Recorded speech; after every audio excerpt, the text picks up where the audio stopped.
Qo'chqor aka, tinchlikmi? Nega boshingizga do'ppi kiyib oldingiz? Bu kim o'tib qoldimi? Nega shu do'ppini aynan biror kishi o'tib qolsa kiyish kerak, men tushunmayman. Axir bu milliy madaniy meros emasmi? Endi shunaqa odat bo'lib qolganda. Do'ppini ma'nosi oddiy bosh kiyimidan janozada kiyiladigan bosh kiyimiga o'zgarib qolgan. Misol uchun kepka yoki shlyapa kiysang hech kim e'tibor qilmaydi, ammo do'ppi kiysang ko'pchilikning ko'zi senda. Ayniqsa yoshroq yigit bo'lsang.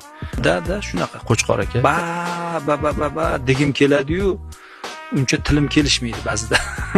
Yana Sardor bunday o'ylab qarasam, biz qo'ylar toza o'zbeklarga o'xshar ekanmiz-da.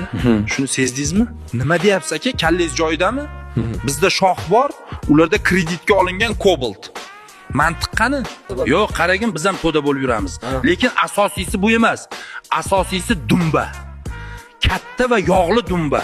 O'zbek kattakon dumbani ko'rsa, tamom, ishtahasi ochiladi. Bizda bu sevgi uchun, ularda esa choyxona palov uchun. Da shunaqa Qo'chqor aka. Ba. Keyinchi Qo'chqor aka, ba'zi bir shopirlarni haydashini ko'rganmisiz? Peshixodni quvlab yuradi, bosaman deb. Har bitta qo'yning oliy maqsadi nima?